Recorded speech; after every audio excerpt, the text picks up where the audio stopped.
2023-cü ildə getdiyim yerdə boğuldum. Suraxanı yolunda boğuldum, ani boğulma verdi, çəkdim qırağa saxladım. Düşdüm, nəfəs ala bilmədim. Təcili yardımla Nizami Tibb Mərkəzində getdim, qəbul olundum, orada müalicəmi aldım. Tam yox, yəni paşti ölü vəziyyətində getmişəm. Allah canı sağ eləsin, Emin Şirinov var, Nizami Tibb Mərkəzinin reanimasiya şöbə müdürü. Onun sayəsində mən həyatdayım. Yəni belə pis çıxmasın, göydə Allah, yerdə o. O olmasa mən indi saat oturub burada sizinlə söhbət də eləyə bilmərəm, nə də gəzə də bilmərəm.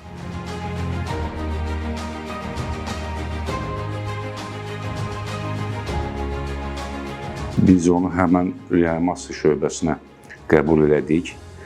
İlkin müalicə tədbirləri aparıldı.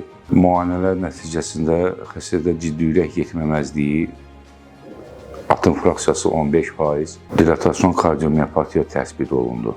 Məndə ürək atın fraksiyası 18%-dir, indi 15-ə düşüb. O çatdırmır deyənə, mən qarnımla, ayaqlarıma ödəm verir. Su yığılır bədənimə. Onu da mən dərman vasitəsilə ifraz edirəm, çıxıram. Hava dəyişəndə də məndə boğulma olur. Hər şeydən, yəni ürək işləmir də ürək məndə. Ürək 15% işləyir. Ona görə hər bir şeydən şey olur. Su verir, çatdırmır. Ani şişir qarnım, ayaqlarım şişir. Təngi nəfəslik, zat belə şeylər yox idi. Çünki mən hər həftə futbol oynayırdım, 2 saat, 2 saat. Yəni belə pis çıxmasın, Həzəstandan ziliyə velosiped sürüb gəlib gələn adamam. Energetik içkilər çox içmişəm. Çox güman ki, indi ondan olub. İndi mən deyə bilmərəm, indi xəstəlikdir də, qurban Allaha. Dərdi verən Allah dərmanı da verər. Güman edirəm ki, energetik içkilərin təsirindən hal-hazırda bu vəziyyətin yaranma bir səbəbi ola bilər. Aldığımız nəticə bu xəstə üçün heç belə gözlənilməz bir nəticə oldu. Çünki ürək yetməməzliyinə bağlı olaraq xəstənin aşırı dərəcədə maye yüklənməsi tək aşağı ətraflarında deyil, qarın boşluğunda, eyni zamanda da plevra boşluğunda ifrat dərəcədə maye yüklənməsi vardır. Müalicədən sonra da hal-hazırda aktiv həyat tərzini sürür. Kim istəmir, mən də istəyirəm, sağlam olum, gedim. Uşaqlarımla gezim, eləyim, oturum. Ürəyim istədiyi yeməyi yiyim.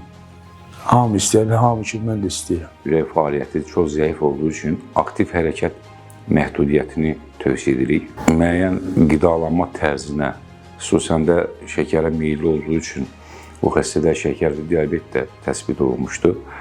Bunlar ciddi nəzarət altında qalmalıdır. Təbii ki, energetik içkilərdir, ümumiyyətlə maye yüklənməsi ürək yetməməzliyində ən çox ağırlaşdıra biləcək bir durumdur. Tibb mərkəzində bəlkə də kimin sevində elə baxmırlar, xəstə elə baxırlar. Yəni, gözümün şahidi də olmuşam, orada xəstə olub, komada olub, üzündə qırxıblar. Yəni, çay deyirsən, çayın gəlir, verilir, yemək verilir. Səndən heç də tələb olunmur da. Mən hələ indiyənə kimi 39 yaşıma birinci səfərdir ki, yəni öz başıma gəldi deyənə gördüm. Təmənnasız mənim müalicə olunmağım, Allahın dostu mən birinci səfərdir gördüm.